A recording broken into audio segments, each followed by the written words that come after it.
அதிமுகவில் உள்ள 3 எம்எல்ஏக்களை வந்து முதலாவது சொன்னது ஒன்று, ரெண்டாவது செய்தது ஒன்று. ஒன்றும் இல்லை, விடுதலை சிறுத்தைகளில் இருக்கக்கூடிய ஒரு எம்எல்ஏ உருவிட்டா என்ன பண்ணுவீங்க? ஜோசப் விஜய் அவர்கள் வந்து தேர்தல் வாக்குறுதியில் வந்து ஒன்று கொடுத்திருந்தார், பெரிய உருட்டல். இது வந்து விவசாயிகளுக்கு விஜய் அல்வா. இது இந்த அமைப்புகள் இவர் அர்ஜுன் சம்பத்து கூட நேரடியாக அங்கே போய் அவரை வெளியே உள்ள வர முன்னாடியே வெளியே வச்சு அவரை கைது பண்ணி வச்சிருந்தாங்க. அந்த ஜெய்ங்கிற ஒரு நடிகர் இருக்காமல, அவன் உட்படைக்கும்.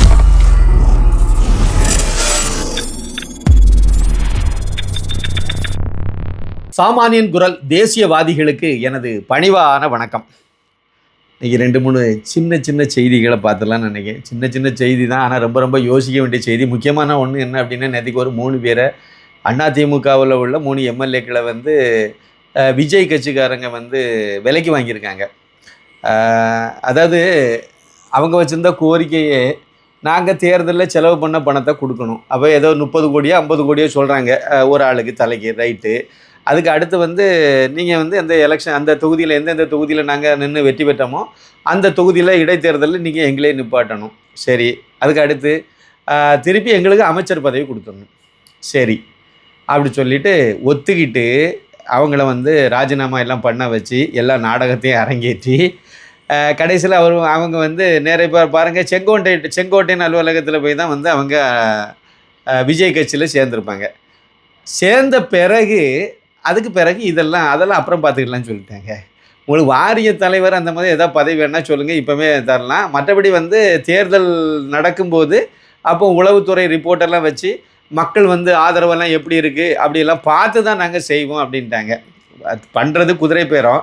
அதுவே ஜனநாயகத்துக்கு விரோதமான ஒரு செயல். அதை செய்துக்கிட்டு அதில் கூட ஒரு நேர்மைத்தன்மை இல்லை. பார்த்தீங்களா? முதலாவது சொன்னது ஒன்று, ரெண்டாவது செய்தது ஒன்று. இந்த மாதிரி ஒரு மோசமான ஒரு ஆட்சியை தான் வந்து ஜோசப் விஜய் அவர்கள் கொடுக்குறாரு. மக்கள் எதிர்பார்க்கல இந்த மாதிரி பண்ணுவாங்க. இது வந்து திமுக பண்ண வேலை. இதுக்கு முன்னாடி இருந்து இது என்ன தமிழகத்தில் இதை மாதிரிலாம் வந்து ஆள் ஒரு கட்சியிலேருந்து இன்னொரு கட்சிக்கு போகிறே அப்படிலாம் வந்து கேட்கக்கூடாது. அது வந்து போயிருக்காங்க. அதுவும் கூட்டணியில் நின்று வெற்றி பெற்ற கேப்டன் விஜயகாந்தனுடைய தேமுதிகவில் இருந்து எம்எல்ஏலாம் ஒரு 10 பேரை வந்து ஜெயலலிதா இருக்கும்போது அவங்க கட்சியிலேயே வந்து அவங்க சேர்த்துருக்காங்க. அது வந்து ஒரு கட்சி உடையிற மாதிரியான ஒரு இதுக்கு போகும். இது வந்து அவங்க இதில் என்னென்ன எதிர்பார்க்குறாரு விஜய் அப்படின்னா, விஜய்க்கு என்ன போதனை கொடுத்துருக்காங்க அப்படின்னா, இந்த 3 பேர் வந்து இப்போ ராஜினாமா பண்ணனால திமுக, அதிமுக அப்புறம் வந்து எதிரணியில் இருக்காங்கல்ல, இவங்களுடைய பலம் குறைஞ்சிட்டு. இப்போ அதே சமயத்தில் வந்து இவங்க பலம் கூடலை, ஆனால் வந்து எதிரணியில் உள்ள பலம் குறைஞ்சதுனால இவங்க வந்து இப்போ அறுதி பெரும்பான்மையை இன்னும் ஒரு 6 மாதத்துக்கு பிறகு தான் அந்த சந்தர்ப்பம் வரும் தேவைப்பட்டா. அப்படி ஒரு சூழ்நிலை வரும்போது இவங்களுக்கு மெஜாரிட்டியை நிரூபிக்கிறதுக்கு ஈஸியாக இருக்கும். ஏன்னா எதிரணியில் இப்போ 3 காலி இடம் வந்து போச்சு. விஜய் வந்து ராஜினாமா பண்ணது ஒன்று, அது ஒன்று இருக்குது. இருந்தாலும் இதெல்லாம் சேர்த்து மொத்தமாக பார்க்கும்போது 18ங்கிற மார்க்கு இப்போ தேவை இல்லை. அப்போ ஒரு 15க்கு வந்துடும். அது அப்போ 15, 14க்கே வந்துடும். இப்போ அப்போ 14க்கு தான் வருது. அப்போ 14க்கு வரும்போது இவங்க வந்து 114 எம்எல்ஏ இருந்தாலே இவங்க போதும். அப்போ 114ங்கிறது 2 கம்யூனிஸ்டும் இல்லாமல் இப்போ வந்து போச்சு. கம்யூனிஸ்ட் 2 கட்சியும் வந்து அமைச்சரவையில் பதவி இது பங்கெடுக்கலை. அதனால் அவங்க எந்த நேரத்தில் வேணாலும் காலை வாரி விட்டுட்டு போகலாம் அப்படிங்கிற ஒரு நிலை இருக்குல்ல. அப்போ அவங்களுக்கு ஒரு செக் வைக்கிறதா நினச்சி வச்சுருக்காங்க. இது இவங்களுக்கே வச்ச செக்குன்னு நான் சொல்லுவேன். ஏன்னா பணம் கொடுத்து நீங்கள் 30 கோடி ரூபா கொடுத்து உங்கள் ஒரு எம்எல்ஏ, நீங்கள் அதிமுகவில் இருந்து ஒரு எம்எல்ஏ வாங்க முடியும், 3 பேரை வாங்க முடியும் அப்படின்னா 100 கோடி ரூபா கொடுத்தா பணம் தானே சார்? இந்த திமுககாரங்கிட்ட இல்லாத பணமா, சபரிசன்ட்ட இல்லாத பணமா, சன் குரூப்பில் இல்லாத பணமா? அவங்களுக்கு ஒரு சேலஞ்சுன்னு இறங்கி பண்ணால் பணம்லாம் கொடுப்பாங்க. அதுக்கு நிறைய வரலாறுகளே இருக்குது. தினகரனை வாங்கும்போதே அப்படி தான் பண்ணாங்க. அது வந்து ஆதித்தனார் குரூப்பில் உள்ள பத்திரிகை. அதை வாங்கும்போதே வந்து காது வச்ச மாதிரி ஒரு ஃப்ளைட்டில் போன ஒரு பயணத்திலே அதை கதையை முடிச்சு விட்டாங்க. சின்னையா சிவந்தி ஆதித்தனாருக்கு அது தெரியாது. அவருக்கு தெரியாமே அதை செய்து விட்டாங்க. அந்த மாதிரி எல்லா விஷயங்கள் வந்து இந்த குடும்பத்துக்கு அது ஒரு பெரிய விஷயம் கிடையாது. பணத்தால் அடிக்கிறதுல பெரிய கில்லாடிகள் தான். அப்போ நான் என்ன கேட்குறேன்னா, 100 கோடி ரூபாய் கொடுத்து ஒரு தாவகவில் உள்ள விஜய் கட்சியில் உள்ள ஒரு 20-25 எம்எல்ஏ ஒரு சேலஞ்சு எடுத்து பண்ண ஆரம்பித்தாங்கன்னா என்ன பண்ணுவீங்க? ஒரு 6 மாதம் வரைக்கும் உங்களுக்கு ஆயுள் இருக்குது. அதுக்கு பிறகு வந்து நீங்கள் பெரும்பான்மை அப்படிங்கிற பிரச்சனை உங்களுக்கு வரும். அந்த நேரத்தில் இவங்க அடித்தாங்கன்னு நினச்சிவீங்க. பணத்துக்கு விலை போடுறது எல்லாருமே தான் விலை போவாங்க. உங்கள் கட்சியில் வந்தவங்க எல்லாம் யாருன்னு நினைக்கிறீங்க? இப்போ போட்டியிட்டு வெற்றி பெற்றவங்க எல்லாருமே வந்து புனிதமாக செவ்வாய் கிரகத்திலேருந்து அப்படியே இறக்கி விட்டு அவங்களெல்லாம் வேட்பாளரை நீங்கள் விட்டுருக்கீங்களா? கிடையாது. இந்துடா படத்திற்கு உதவ QR கோடை பயன்படுத்திடுங்க. 2 ஜிபே நம்பர் இருக்குது, ஃபோன்பே நம்பரும் அதுதான். தாராளமாக அது மூலமாக நீங்கள் அனுப்பலாம். ஏதாவது உங்களுக்கு சிரமம் இருந்தால் அதுக்கு நீங்கள் கால் பண்ணி கேட்டுக்கலாம். இது வரைக்கும் நீங்கள் இந்துடா படத்தை பார்க்கலன்னா அந்த லிங்கை கிளிக் பண்ணி தாராளமாக நீங்கள் பார்க்கணும், மற்றவங்களுக்கும் பகிரணும்னு நான் கேட்டுக்கிறேன். நன்றி, வணக்கம். லாட்ரி மார்ட்டினுக்கு மருமகன் ஆதவ அர்ஜுனாவே விலை போகக்கூடிய ஆள் தான். அவ்வளோதானே உங்கள் இதில் வச்சுருக்கீங்க. உங்களுடைய நிதியமைச்சராக வச்சுருக்கக்கூடிய மரிய வில்சன் இவங்க எல்லாம் விலை போக மாட்டாங்கன்னு நினைக்கிறீங்களா? காசுக்காக அலைகிற யாராக இருந்தாலும் சரிதான். நீங்கள் ஏழையாக இருக்கவன நீங்கள் நம்பலாம். ஒரு பெரிய கோடீஸ்வரனும் ஒரு ஏழையும் ஒரு டீ கடையில் போய் டீ குடிக்க போகிறாங்க அப்படின்னா அங்கே காசு எடுத்து நீட்டுறது அந்த ஏழையாக தான் இருப்பான். அவனுக்கு அன்றாடங்காட்சியாக இருப்பான். ஆனால் அந்த வகையில் அவன் இருப்பான். வசதியானதில் எல்லாருமே அப்படி இருக்காங்கன்னு சொல்ல முடியாது. ஒரு சிலர் விதிவிலக்காக இருக்கலாம். ஆனால் இந்த முறைகேடாக பணம் சம்பாதிக்கக்கூடிய கும்பல் இருக்குது பார்த்தீங்களா, அது காலத்துக்கு அந்த ஜீன் அப்படி அந்த வரிசையாக அப்படி தான் போயிட்டு இருக்கும். இப்போ நான் என்ன சொல்ல வரேன் அப்படின்னா, திமுகவிலேருந்து இப்படி ஒரு மூவ் பண்ணினாங்க வருங்காலத்தில் 6 மாதத்துக்கு பிறகு அப்படி பண்ணினாங்கன்னா அப்போ நீங்கள் இதை ஏற்றுக்கிடுவீங்களா? முதல் கேள்வி எனக்கு அதுதான். அப்பவும் நீங்கள் இதேமாதிரி ஏற்றுக்கணும். இது குதிரை பேரம் கிடையாது. இது அவங்களா விருப்பப்பட்டாங்க, அவங்களா ராஜினாமா பண்ணாங்க, அவங்களா வந்தாங்க, அதனால நாங்கள் என்ன செய்ய முடியும் அப்படிங்கிற மாதிரி நீங்கள் ஏற்றுக்க வேண்டியது இருக்கும். அப்படி ஒரு இது ஒன்றும் இல்லை. விடுதலை சிறுத்தைகளில் இருக்கக்கூடிய ஒரு எம்எல்ஏ உருவிட்டால் என்ன பண்ணுவீங்க? அந்த எம்எல்ஏவே இருப்பாருங்க, ஒன்றும் செய்ய முடியாது. அது தெரியுமில்ல உங்களுக்கு. இதே தான் இந்திய யூனியன் முஸ்லீம் லீக்குங்க அதே பஞ்சாயத்து தான் இல்லை இருக்குது. அதே மாதிரி உங்களை நம்பி காங்கிரஸில் இருக்கக்கூடிய 5 எம்எல்ஏல 3 எம்எல்ஏ பிடிங்கிட்டு போயிட்டா என்ன பண்ணுவீங்க? அவங்களாம் விலைக்கே போக மாட்டாங்களோ? 2 பேருக்கு தான் அமைச்சர் பதவி கொடுத்துருக்கு, பாக்கி 3 பேருக்கு கொடுக்கல. 3 பேரையும் விலைக்கு வாங்கிட்டு போயிடலாம் ஈஸியாக. தெரியுமில்ல உங்களுக்கு. எல்லாம் விலை போகக்கூடிய ஆட்கள் தான், ஒன்றும் பெரிய ஒரு யோக்கியவானலாம் கிடையாது. நீங்கள் வாய்ப்பு கொடுக்கல. இதை முஸ்லீம் லீக்கில் ஏற்கனவே ஒருத்தர் கோவிச்சுக்கிட்டு தான் இருக்கார். அதில் ஒருத்தர் பிரிஞ்சு போனாலும் அதை ஒன்றும் செய்ய முடியாது. கட்சி தாவல் சட்டத்தைப்படி அவருக்கு மேலே நடவடிக்கை எடுக்க முடியாது. இதெல்லாம் உங்கள் பக்கமே மைனஸாக இருக்குன்னு சொல்ல வரேன். நீங்கள் மெஜாரிட்டியை கொண்டு வந்துட்டுன்னு நினச்சிட்டு இருக்கீங்களா, அங்கேயே இப்படிலாம் உருவிட்டு போகிறதுக்கு நிறைய வாய்ப்பு இருக்குது. நீங்கள் இந்த மாதிரியான ஒரு அரசியலை நீங்கள் முன்னெடுக்கிறது மிகப்பெரிய தவறு. 6 மாதம் உங்களுக்கு குறைந்தபட்சம் 6 மாதம் அவகாசம் இருக்குது. அதில் சட்டம் ஒழுங்கை சரி பண்ணுறது நிறைய விஷயங்கள் நீங்கள் செய்யலாம். இந்த இடத்துல ஒரு சட்ட ஒழுங்குன்னு சொன்னனால அதில் ஒரு சின்ன நடவடிக்கை சம்மந்தமாக ஒரு இது எனக்கு ஒரு சின்ன ஆச்சரியமாக இருந்துச்சு. நேற்றைக்கு 10 மணி இருக்கும். நான் இங்கே ஆலப்பாக்கம் பகுதியில் தான் நம்ம இருக்கோம். கரண்ட் நேரத்துக்கு பகலை ஃபுல்லாக போயிட்டு வந்துகிட்டே இருந்துச்சு. போகும், ஒரு 10 நிமிஷம் கழித்து வரும், போகும், ஒரு 1/4 மணி நேரம் கழிச்சு இப்படியே போயிட்டு இருந்துச்சு. நைட்டு ஒரு 9 மணிக்கு மேலே கரண்ட் பண்ணது வரவே இல்லை. சரியான வெயில் வேறு சென்னையில், வீட்டில் இருக்க முடியலை. ரொம்ப கஷ்டமாக இருந்துச்சு. சரி அந்தால உடனே நண்பர்கிட்ட பேசிட்டு ட்வீட் பண்ணுங்கள், ஏதாவது நீங்கள் போட்டிங்கன்னா ஏதாவது விடிவு காலம் வரும் அப்படின்ட்டாரு. நானும் ஒரு ட்வீட் தாங்க பண்ணேன். ஆனால் 1 மணி நேரத்தில் அப்புறம் கரண்ட் வந்துட்டு அது இயல்பாக வரக்கூடியதாக இருக்கலாம். அதை பற்றி நாங்கள் இவங்க ட்வீட் போட்டனால உடனே அறக்க பறக்க நடவடிக்கை எடுத்து இதெல்லாம் செஞ்சாங்கன்னு நான் சொல்லலை. ஆனால் அதனால் அது நடக்கலை. கரண்ட் வந்துட்டு அப்புறம் அது பிறகு இது வரைக்கும் எனக்கு எந்த பிரச்சனையும் இல்லாமல் தான் இருக்குது. நம்ம ஏரியாவில் இருக்குது, மற்ற இடங்கள் எப்படின்னு எனக்கு தெரியாது. ஆனால் நான் இதை டிஎன் டேங்க் இருக்குது பார்த்தீங்களா, இந்த இதுக்கு அதிகாரப்பூர்வ இந்த வெப்சைட்லாம் வச்சுருக்காங்கல்ல நம்ம இபிக்கு, அந்த இதை டேக் பண்ணியிருந்தேன் ட்விட்டரில். ஆனால் அவங்க ரிப்ளை கொடுத்தாங்க. எனக்கு அது ரொம்ப ஆச்சரியமாக இருந்துச்சு. உண்மையிலேயே ரிப்ளை கொடுத்தாங்க. நீங்கள் 1 மணி நேரத்தில் கொடுத்தாங்க. அது 1 மணி நேரத்தில் கரண்டே வந்துட்டு, ஆனால் 1 மணி நேரத்தில் அவங்க அதுக்கு பதில் கொடுத்தாங்க. கமெண்ட் செக்ஷனில் அவங்க உடனே கொடுத்துருந்தாங்க.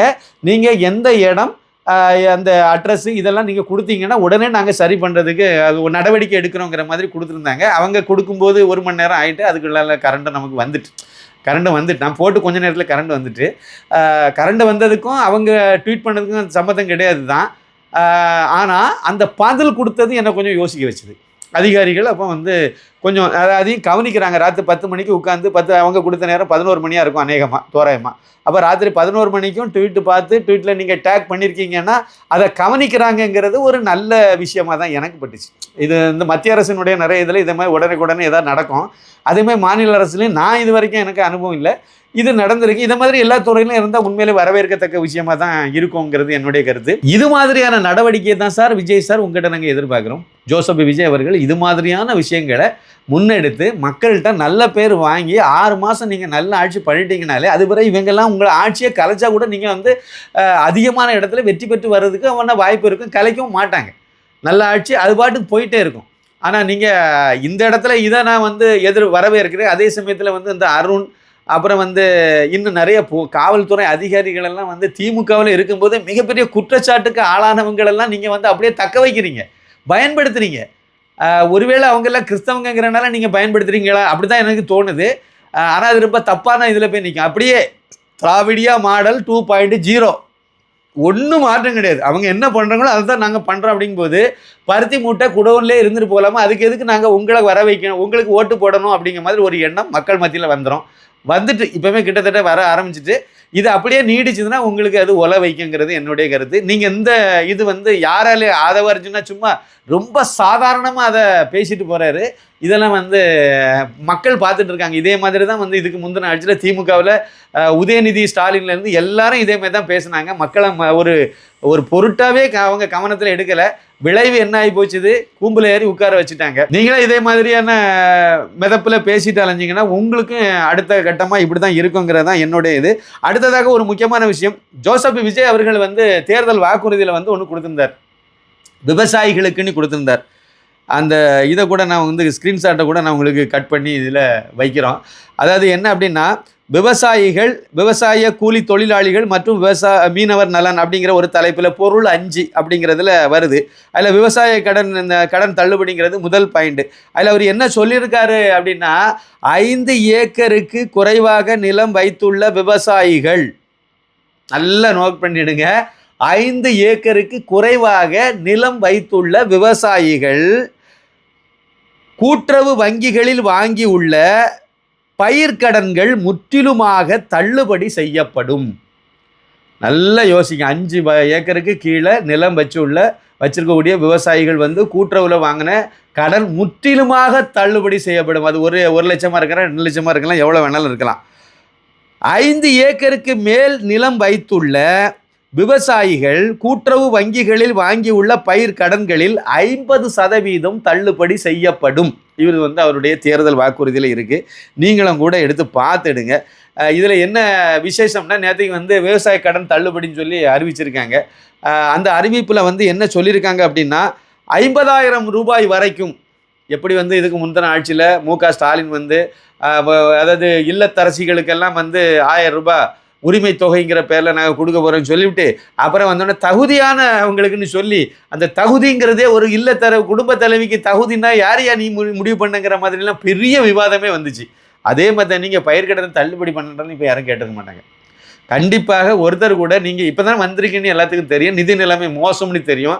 இந்த நிலைமையில் நீங்கள் வந்து பயிர்க்கடன் தள்ளுபடி பண்ணலைன்னு இப்போ விவசாயிகளே வந்து கவலைப்பட மாட்டாங்க. கொஞ்சம் டைம் கொடுத்து அதுக்கு பிறகு தான் உங்கள்கிட்ட கேட்க ஆரம்பிப்பாங்க. ஆனால் நீங்கள் என்ன நினைக்கிறீங்கன்னா, அதே எத்தோழித்தனத்தை நீங்கள் பண்ணுறீங்க, அதே ஏமாற்று வேலை நீங்கள் பண்ணுறீங்க. எப்படின்னா, 50,000 ரூபாய்க்கு வரைக்கும் வாங்கின கடன் வாங்கின குறு விவசாயிகள், அதுலேயும் ஒரு இக்கன்னா, சிறு விவசாயிகள் அதுக்கு மேலே, இது குறு விவசாயிகள். குறு விவசாயிகள் பட்டியலில் 50,000 ரூபா வரைக்கும் கடன் வாங்கினவங்களுக்கு முழுக்க தள்ளுபடி. 50,000க்கு மேலே 60,000 வரைக்கும் வாங்குறவங்களுக்கு 40,000 ரூபாய் தள்ளுபடி. 50, அதாவது 50,000 1000 ரூபாய்க்கும் உள்ள தள்ளுபடி. 60,000 வாங்கினா நீங்கள் 10,000 ரூபா மட்டும் கேட்டோன்னா அந்த ஸ்லாட்டு கிடையாது. இது வேற கால்குலேஷன். 50,000 ரூபாய் வரைக்கும் வாங்குறவங்களுக்கு முழுக்க தள்ளுபடி பண்ணிடுவாங்க. 60,000 ரூபா வரைக்கும் நீங்கள் வாங்கியிருந்தீங்க அப்படின்னா உங்களுக்கு 40,000 ரூபா தள்ளுபடி கிடைக்கும். 50,000 ரூபா வாங்கியிருந்தீங்கன்னா முழுக்க தள்ளுபடி போயிடும். 50,000 ரூபாய்க்கு மேலே 60,000 ரூபா வரைக்கும் நீங்கள் வாங்கியிருந்தீங்கன்னா உங்களுக்கு வந்து 40,000 ரூபா தள்ளுபடி கிடைக்கும். அதே மாதிரி 60,000லேருந்து 70,000 ரூபாய்க்கு உள்ளார நீங்கள் வாங்கியிருந்தீங்கன்னா உங்களுக்கு 30,000 ரூபா தள்ளுபடி கிடைக்கும். 70,000லேருந்து 80,000 வரைக்கும் வாங்கியிருந்தீங்கன்னா உங்களுக்கு 20,000 ரூபா தள்ளுபடி கிடைக்கும். 80,000லேருந்து 90,000 ரூபா வரைக்கும் கடன் வாங்கியிருந்தீங்கன்னா உங்களுக்கு 10,000 ரூபா தள்ளுபடி கிடைக்கும். அதே மாதிரி 90லேருந்து 1 லட்சம் வரைக்கும், அது 80,000லேருந்து 1 லட்சம்னே போட்டிருக்கலாம், யார் ரெண்டாக பிரித்து போட்டாங்கன்னு தெரியல, வாங்கினீங்கன்னா அவங்களுக்கும் 10,000 ரூபா தள்ளுபடி கிடைக்கும். 1 லட்சத்துக்கு மேலே நீங்கள் கடன் வாங்கியிருந்தீங்கன்னா 5,000 ரூபா உங்களுக்கு வந்து தள்ளுபடி கிடைக்கும். இது யாருக்குன்னா குறு விவசாயிகளுக்கு. இதே மாதிரி வந்து சிறு விவசாயிகள் இருக்காங்க பார்த்தீங்களா, அவங்களுக்கு என்ன கால்குலேஷனா வேறு மாதிரி ஒரு கால்குலேஷன். அதாவது குறு விவசாயிகள்லாம் ரொம்ப சின்னவங்க, சிறு விவசாயிகள்னால் அதனோட கொஞ்சம் மேலே அப்படிங்கிற மாதிரி தான் நம்ம இதை புரிஞ்சுக்கணும். அவங்களுக்கு வந்து 50,000 ரூபா வரைக்கும் வாங்கினவங்களுக்கு முழுக்க தள்ளுபடி கொடுத்துருவாங்க. 50,000 ரூபாய்க்கு மேலே 60,000 ரூபா வரைக்கும் வாங்குறவங்களுக்கு 20,000 ரூபா தான் தள்ளுபடி கொடுப்பாங்க. அதே மாதிரி வந்து 60லேருந்து 70,000 ரூபா வரைக்கும், அதாவது 70,000 ரூபா நீங்கள் கடன் வாங்கியிருக்கீங்க அப்படின்னா அவங்களுக்கு 15,000 ரூபா தள்ளுபடி கிடைக்கும்.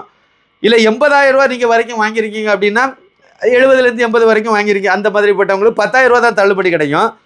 அதே மாதிரி 80,000 இருந்து 1 லட்சம் வரைக்கும் வாங்கினீங்கன்னா 5,000 ரூபா தான் தள்ளுபடி கிடைக்கும். 1 லட்சத்துக்கு மேலே அதே மாதிரி 5,000 ரூபா தான் தள்ளுபடி கிடைக்கும்.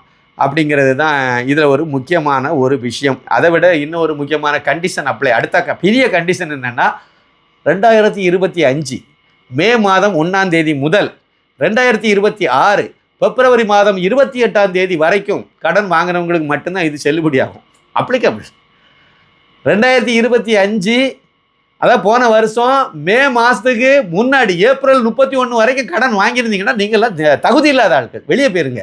அதே மாதிரி இந்த பிப்ரவரி மாதம் 28ஆம் தேதிக்கு பிறகு மார்ச் 1ஆம் தேதி நீங்கள் கடன் வாங்கியிருந்தீங்கன்னா உங்களுக்கும் கிடையாது, உங்களுக்கு தள்ளுபடியும் கிடையாது, ஒரு படியும் கிடையாது. இது ஒரு முக்கியமான ஒரு கண்டிஷன். அதில் நீங்கள் வந்து இன்னொரு முக்கியமான விஷயத்தை பார்க்கணும். இதன் மூலமாக அரசுக்கு எவ்வளவு 1000 கோடி ரூபாய் இழப்புன்னு ஒரு கணக்கு வரும் பார்த்தீங்களா? அது பார்த்தீங்கன்னா 2044 கோடி ரூபாய். அதாவது இதன் மூலமாக அரசாங்கத்துக்கு ஒரு இழப்பு வரும்ல, இந்த அரசாங்கம் பணம் கொடுக்கணும்ல, இந்த இவங்களுக்கெல்லாம் கடனை தள்ளுபடி அப்படின்னா 2044 கோடி ரூபாயை தள்ளுபடி பண்ணிட்டு நான் விவசாயிகளுக்கான கடனை அவ்வளோத்தையும் தள்ளுபடி பண்ணிட்டேன் அப்படிங்கிற மாதிரி ஒரு பெரிய உருட்டல். இது வந்து விவசாயிகளுக்கு விஜய் அல்வா, இது பெரிய அல்வாயை வந்து கொடுத்து விட்டாங்க. இது வந்து இவ்வளோ தூரம் ஏமாத்தலாம் கூடாது இது. ஏன்னா இது எந்த வகையில் நீங்கள் இதை எடுத்துடுவீங்க? விவசாய கடன் தள்ளுபடின்னு சொல்லிட்டீங்க, 5 ஏக்கர்னு சொல்லி நில அளவை வைத்து சொன்னீங்க. அங்கே சிறு விவசாயி, குறு விவசாயி அந்த மாதிரி எதுவுமே சொல்லலை. 5 ஏக்கர் வரைக்கும் இருந்துச்சுன்னா நீங்கள் வந்து உங்களுடைய கடன் எவ்வளோ வாங்கியிருந்தாலும் தள்ளுபடி பண்ணிடணும்னு சொல்லிட்டீங்க. 5 ஏக்கருக்கு மேலே வாங்கினவங்களுக்கு 50% தள்ளுபடின்னு சொல்லிட்டீங்க. இப்போ நீங்கள் மீட்ரு 50,000 ரூபாய்க்கு கீழே, 50,000 ரூபாய்க்கு மேலே சிறு விவசாயிகள், அப்புறம் குறு விவசாயிகள், இப்படி சொல்லி பட்டியல் பட்டு பிரித்து இதெல்லாம் வந்து அந்த அமுதா ஐஏஎஸ் இருக்காங்கல்ல, அவங்களுடைய கைங்கரியம்னு நினைக்கிறேன், கரெக்டாக எடுத்து கொடுத்து இதுலேயும் உங்களுக்கு பெரிய கெட்ட பேர் தான் கிடைக்கும், நல்ல பேர் கிடைக்க வாய்ப்பே கிடையாது. எப்படி இதில் எவ்வளோ பேர் பயனாளிகள் வருவாங்கன்னு நினைக்கிறீங்க? வேற 2044 கோடி ரூபாயை நான் வந்து இதுக்காக செலவு பண்ணேன்னு சொல்லிட்டு நீங்கள் வந்து ஒட்டுமொத்த விவசாயிகளுக்கு நாங்கள் வந்து வாரி கொடுத்துருக்கேன்னு சொன்னால் யாராவது ஏற்றுக்குவாங்களா? அப்போ இதுலேயும் வந்து உங்களுக்கு முழுக்க ஒரு பெரிய கெட்ட பேர், பேர் கிடைக்குங்கிறதுல எந்த விதமான மாற்று கருத்தும் கிடையாது. ஒரு சின்ன வேண்டுகோள், இது வரைக்கும் நீங்கள் வந்து இந்துடா திரைப்படத்தை பார்க்குறோன்னா அவசியம் பாருங்கள். 2 நம்பர் கொடுக்குறோம், உங்களுக்கு தேடி கண்டுபிடிச்செல்லாம் பார்க்க முடியல அப்படின்னு சொன்னால் அந்த நம்பருக்கு கால் பண்ணுங்கள், லிங்க் அனுப்பி தந்துடுறோம். 9094239666, 9092345641. இது GPay number, PhonePe number, WhatsApp number எல்லாம் தான். வாட்ஸ்அப்பில் கேட்டாலும் அனுப்பி தந்துடுவோம். அதே மாதிரி இந்த ஜிபே நம்பர், ஃபோன்பே நம்பர் எதுக்குன்னா, இந்த படத்தை பார்த்துட்டு உங்களால் முடிஞ்ச வாலண்டரி கான்ட்ரிபியூஷன், கட்டாயம் கிடையாது, வாலண்டரி கான்ட்ரிபியூஷன் என்ன முடியுதோ நீங்கள் 5000, 10,000, 2000, 1000, 500, 100, எவ்வளவு உங்களால் முடிஞ்சதை, கட்டாயம் கிடையாது, நீங்கள் அவசியம் இதை பண்ணணுங்கிறது என்னுடைய கோரிக்கை. ஒரு கியூஆர் கோடு கொடுத்துருக்கோம், அந்த கியூஆர் கோடையும் வந்து நீங்கள் பயன்படுத்தி அதன் மூலமாகவும் நீங்கள் வந்து வாலண்டரி கான்ட்ரிபியூஷன் அனுப்பணுங்கிறது என்னுடைய பணிவான வேண்டுகோள். படத்தை பார்த்துட்டு நீங்கள் முடிவு பண்ணுங்க அதை. அப்புறம் அடுத்து இன்னொரு முக்கியமான விஷயம் என்னென்னா, திருச்சியில் வந்து இந்த கோவண்ணி ஒருத்தர் உண்டு பார்த்தீங்களா, இந்த ஆளை அந்த அம்மா ஜெயலலிதாவே போட்டு 4 மிதிச்சு விட்டுருக்கணும். அப்போவே இதை வந்து சரியான பாடம் அந்த அம்மா கற்றுருக்கணும். அதாவது டாஸ்மார்க்கு மூடுன்னு பாட்டு பாடிட்டு திரிஞ்ச ஆள் அவர். அந்த அம்மா ஏதோ ஒரு கணக்கில் அப்படியே விட்டுட்டாங்க. அது விட்டதுனால அது வளர்ந்து பெருசாகி இப்போ அடர்ந்த 5 வருஷமாக எங்கேயோ போய் முடங்கிட்டுது, எங்கேயோ கோமாவில் போய் உட்காந்துக்கிட்டு இப்போ வந்து திமுக ஆட்சி முடிஞ்ச உடனே இப்போ வெளியே வந்து இந்த புண்ணாக்கு என்ன அப்படின்னா, எதுக்கு வந்துட்டு போட்டு அதை பற்றி நம்ம பிரச்சனை இல்லை. என்ன இது வந்து அர்பன் நக்சலைட்டுன்னு சொல்லுவாங்க பார்த்தீங்களா, ஒழிச்சு கட்டப்பட வேண்டிய ஆட்கள். இதெல்லாம் இந்த அமைப்புகளெல்லாம் வந்து இருக்கக்கூடாது. கம்யூனிஸ்ட் அமைப்பு இதெல்லாம் வந்து தேவையில்லாத ஆணி. இந்தியா முழுக்க பல்வேறு நக்சலைட் அமைப்பெல்லாம் க்ளோஸ் பண்ணியாச்சு. அடுத்து இங்கே தமிழ்நாட்டிலையும் களை பிடுங்க வேண்டியது இருக்குங்கிறது இந்த கோவன் மாதிரியான ஆட்கள் இருக்கக்கூடிய அந்த கலை இலக்கிய அமைப்புன்னு பேரை வச்சுக்கிடுவாங்க. பண்ணுறதெல்லாம் சேட்டை. அதாவது இந்து மதத்தை அழிக்கிங்க நீங்கள் யார்? ஏன் அழிக்கணும்? நீங்கள் மதம் மாதிரி போயிட்டீங்கன்னா ஒழிஞ்சு போங்க, அவ்வளோதானே. அதை ஏன் இந்து மதத்தை, சனாதன இந்து மதத்தை ஒழிப்போம், பார்ப்பன உங்களை என்ன பண்ண அது எப்படிங்க? எனக்கு புரிய மாட்டேங்குது. ஒரு ஜாதியை இழிவுபடுத்தி பேசுகிறதே தொழிலை வச்சிருக்கக்கூடிய ஒரு அமைப்பு தீகா இது வரைக்கும் அதை தடை பண்ணல. அந்த அம்மா ஜெயலலிதா பிராமணத்தி தான், ஆனால் அந்த அம்மாவும் இதை தடை பண்ணல. ஏன்னு எனக்கு புரியலை. அது வந்து எனக்கு அது ஒரு பெரிய வித்தியாசமாக இருக்குது. நீங்கள் வந்து அந்த இன்னொன்று சிறுபான்மைன்னு சொல்கிறீங்க, மதத்தால் சிறுபான்மைன்னா சிறுபான்மை, அதுவும் எப்படி கன்னியாகுமரி மாவட்டத்தில் இந்துக்காரன் சிறுபான்மை, அங்கே அது செல்லுபடி ஆகாதான். ஆனால் அதை இந்தியா முழுக்க தான் பார்ப்பீங்களா? சரி, எப்படியும் பார்த்து தொலைங்க. ஆனால் ஜாதியால் பார்க்கும்போது சிறுபான்மைன்னு பார்க்க மாட்டீங்களா? சிறுபான்மை தானே, பிராமண சமுதாயம் 3 சமுதாயம் தான் இருக்குன்னு சொல்கிறீங்க.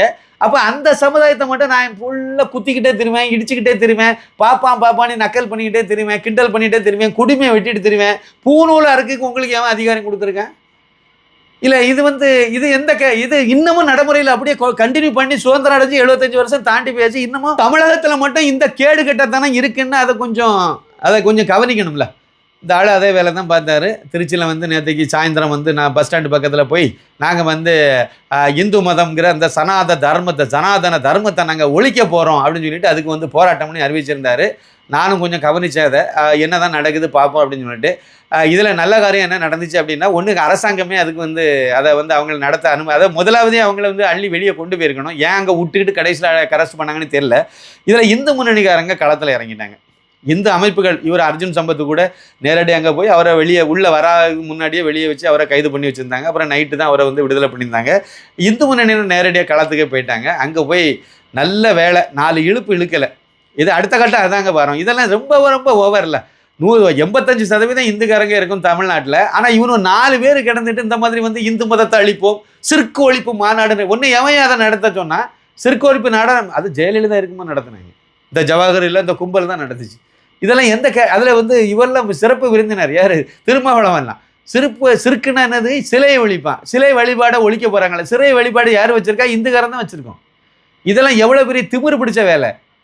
அப்போ இதெல்லாம் வந்து அதுவும் இந்துக்காரருக்கு தெருவிலெல்லாம் கொண்டு போய் சென்னையில் இதெல்லாம் போர்டெல்லாம் தொங்க விட்டாங்க. அது ஏன் அந்த அம்மா கண்டுக்காமல் இருந்துச்சுன்னு எனக்கு தெரியல. அது ஒரு பெரிய கேள்விக்குறி எனக்கு உண்டு. இதே மாதிரி தான் இப்போவும் சீன்றாங்க. அதாவது நாங்கள் வந்து இந்து மதத்தை ஒழிக்க போகிறோம். இந்து மதத்தை ஏன் ஒழிக்கணும் உனக்கு? அப்போ இதெல்லாம் முளையிலே கிள்ளி எறிய வேண்டிய வேலை. அதை விட்டதுனால இப்போ பயிருக்கு நெருக்கடி கொடுக்குற மிகப்பெரிய கலையாக உருவெடுத்து நிற்கிதுங்கிறது தான் நம்ம இது. நேற்றுக்கு இருந்தாலும் இந்து முன்னணி சம்மந்தப்பட்டவங்களும் இந்துக்களும் கொஞ்சம் வெளியே வந்திருக்காங்கன்னு நினைக்கிறேன். வந்து அதில் ஒரு பெரிய பிரச்சனையை உருவாக்கி அப்புறம் 2 பக்கமும் கைது பண்ணிவிட்டு அப்புறம் அதோட அது முடிஞ்சு போச்சு. என்னை பொறுத்த வரைக்கும் இனிமேல் இந்த அரசாங்கம் வந்து இதுக்கெல்லாம் அனுமதிக்கக்கூடாது. நிச்சயமாக எந்த மதத்தை எந்த ஜாதியும் இழிவுபடுத்துறது எவனுக்கும் அதிகாரம் கிடையாது. எல்லாருக்கும் வாழ்கிறதுக்கு அதிகாரம் இருக்குது, அவ்வளோதான். எந்த மதத்தை வேணாலும் நீங்கள் பின்பற்றலாம், என்ன ஜாதியில் வேணாலும் நீங்கள் இருந்துட்டு போகலாம், இல்லை எந்த பிரச்சனையும் கிடையாது.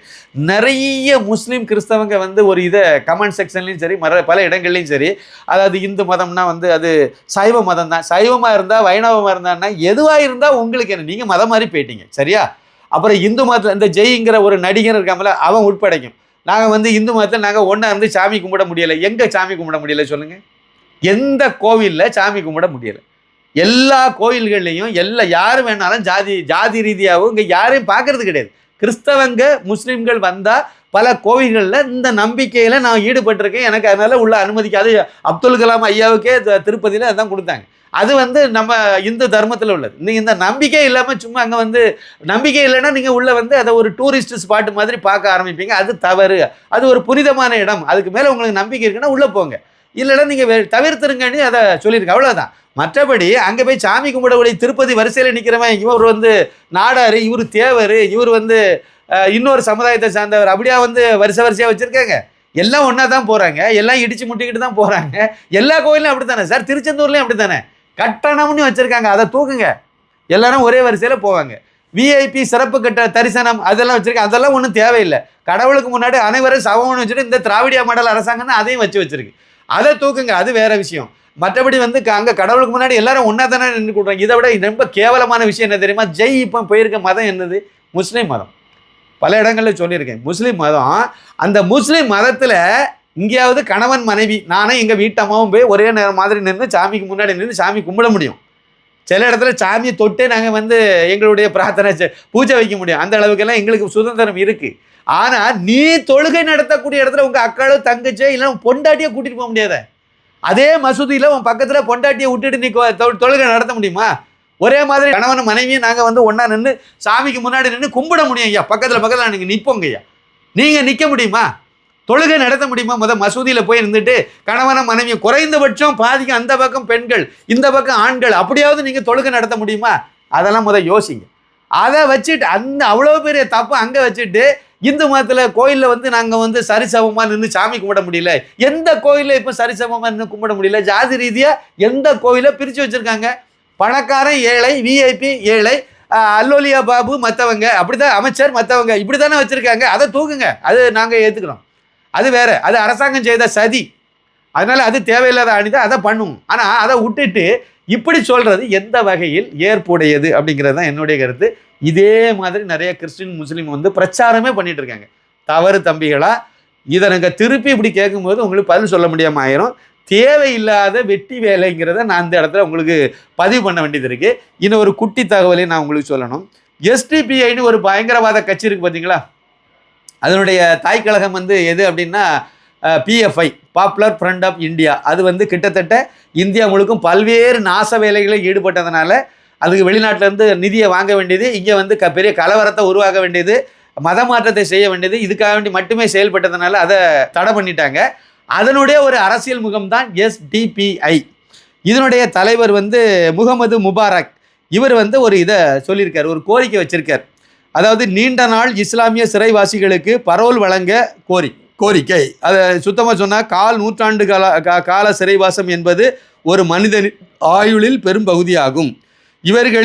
இவர்களின் எஞ்சிய வாழ்க்கையாவது தங்களது குடும்பத்தினருடன் கழிக்கும் வகையில் முதலமைச்சர் இக்கோரிக்கையை தனி பரிசீலனைக்கு எடுத்துக்கொண்டு முதற்கட்டமாக இவர்களுக்கு மீண்டும் நீண்டகால பரோல் வழங்கிட உத்தரவிட வேண்டும். அதாவது யாருக்கு? முஸ்லீம்களுக்கு தான், இந்துக்காரனுக்கோ கிறிஸ்தவங்களுக்கோ கிடையாது. இவங்க கட்சி நடத்துனதும் முஸ்லீம் பயங்கரவாதிகளுக்கு தான். இவங்க இப்போ கோரிக்கை வைக்கிறது முஸ்லீம் பயங்கரவாதிகளுக்கு தான். கோயம்புத்தூர் குண்டு வெடிப்பில் செத்தவனை பற்றியோ செத்தவன் குடும்பத்தை பற்றியோ இந்த ஆட்களுக்கு எந்த கவலையும் கிடையாது. ஆனால் அந்த குண்டு வச்சவன் இருக்கான் பாருங்க, அவனை இப்போ விடுதலை பண்ணணும். அவனை இதுக்கு முன்னாடி இருந்த அந்த திராவிடிய மாடல் அரசாங்கத்தில் அந்த மு.க. ஸ்டாலின் என்ன வேலை பார்த்தாருன்னா, அல்வுமா பாஷாவை வந்து பரோல், நீண்ட நாள் பரோலில் வெளியே வச்சு பண்ணார். இப்போ அதே மாதிரி மற்றவங்களையும் விடுன்னு கேட்குறாரு இவர். யார்கிட்ட? விஜய்கிட்ட. இந்த கோஷ்டி எங்கே இருந்துச்சு? எலெக்ஷன் வரைக்கும் திமுக கூட இருந்துச்சு. இப்போமா அங்கே தான் இருக்குது. ஏன்னா இவங்ககிட்ட எம்எல்ஏ இல்லை, அங்கே தான் இருக்குது. ஆனால் இவங்க வந்து எங்கே சோறு கிடைக்கும் அங்கே போயிடுவாங்க. 2024 பாராளுமன்ற தேர்தலில் எடப்பாடி பழனிசாமி கூட போய் நின்றுட்டாங்க. ஆனால் இவங்க குடும்பத்தில் உள்ள ஓட்டை திமுகவுக்கு போட்டு விட்டாங்க. இவங்க ஓட்டை திமுக தான் போட்டிருப்பாங்க. இந்த கோஷ்டிகள் வந்து இப்போ வந்து இந்த இஸ்லாமிய சிறைவாசிகள், முஸ்லீம் சிறைவாசிகள், அதே மாதிரி தானே சொல்லுவாங்க. முஸ்லீம் பயங்கரவாதிகள்னு சொல்லும்போது மட்டும் அவங்களுக்கு கோபம் வருது. அது சிறைவாசி அவ்வளோ என்ன வேலை செய்துட்டு போனாங்க? சுதந்திர போராட்டத்தில் ஈடுபட்டு அதுக்காக வேண்டியா போய் ஜெயிலில் கிடக்குறாங்க. அத்தனை பேருமே குற்றவாளிகள், கொடூர குற்றவாளிகள், குண்டு வைப்பு குற்றவாளிகள். இவங்களை வந்து நீங்கள் வெளியிடணும். எதுக்கு வெளியிடணும் சொல்லுங்கள், அதையும் சொல்லுங்கள். முதல் நீங்கள் அந்த ஜமாத்தில் இருந்து, அந்தந்த சம்பந்தப்பட்ட ஜமாத்தில் இருந்து இந்த கும்பல் எல்லாம் வெளியே தள்ளியிருக்கணும். ஆனால் வெளியே வந்த அல்வுமா பாஷாவை கொண்டாடினீங்க. அந்த ஆளை கொண்டாடினதுக்கு தான் உள்ள ஒரு முக்கியமான ஆள் தான் சீமான். அட்ரஸ் இல்லாமல் என்ன போய் கிடக்கார். 8.1% மேலே ஓட்டு வாங்கினவர் இன்னைக்கு 4% கீழே போய் நிற்கிறாருன்னா இந்த மாதிரிப்பட்ட தேச துரோகிகள் எல்லாம் தூக்கி சுமந்தது ஒரு காரணம். அந்த துரோகிகளுக்கெல்லாம், அந்த தேச துரோகிகளுக்கெல்லாம், அந்த குண்டு வெடிப்பு குற்றவாளிகளுக்கெல்லாம் பரோல்ங்கிற பேரில் நீண்ட நாளாக வெளியிட்ட மு.க. ஸ்டாலின் தான் அவரே சொந்த தொகுதியில் தோற்று போய் இப்போ கூம்புல ஏறி உட்கார்ந்துருக்கார். இதை நீங்களும் படிச்சுக்கிட்டீங்கன்னா, தெரிஞ்சுக்கிட்டீங்கன்னா ஜோசப் விஜய் அவர்களுக்கு நல்லது. இல்லை நானும் 2.0 தான், நானும் திராவிடியா மாடல் 2.0 தான் ஆட்சி நடத்துவேன், எந்த கொம்பனாலும் எங்களை அசைக்க முடியாது அப்படின்னு நீங்கள் நினச்சிக்கிட்டு இந்த மாதிரிப்பட்ட முஸ்லீம் பயங்கரவாதி குண்டு வைப்பு கோஷ்டிகளுக்கெல்லாம் நீங்கள் நீண்ட நாள் பரோல் அது இதுன்னு கொடுக்க ஆரம்பிச்சிங்கன்னா உங்களுக்கு எதிர்காலம் ஸ்டாலின் மாதிரியே இருக்கும் என்பது என்னுடைய பணிவான கருத்து. நன்றி, வணக்கம். இந்துடா படத்திற்கு உதவ கியூஆர் கோடை பயன்படுத்திடுங்க. 2 ஜிபே நம்பர் இருக்குது, ஃபோன்பே நம்பரும் அதுதான். தாராளமாக அது மூலமாக நீங்கள் அனுப்பலாம். ஏதாவது உங்களுக்கு சிரமம் இருந்தால் அதுக்கு நீங்கள் கால் பண்ணி கேட்டுக்கலாம். இதுவரைக்கும் நீங்கள் இந்துடா படத்தை பார்க்கலன்னா அந்த லிங்கை கிளிக் பண்ணி தாராளமாக நீங்கள் பார்க்கணும், மற்றவங்களுக்கும் பகிரணும்னு நான் கேட்டுக்கிறேன். நன்றி, வணக்கம்.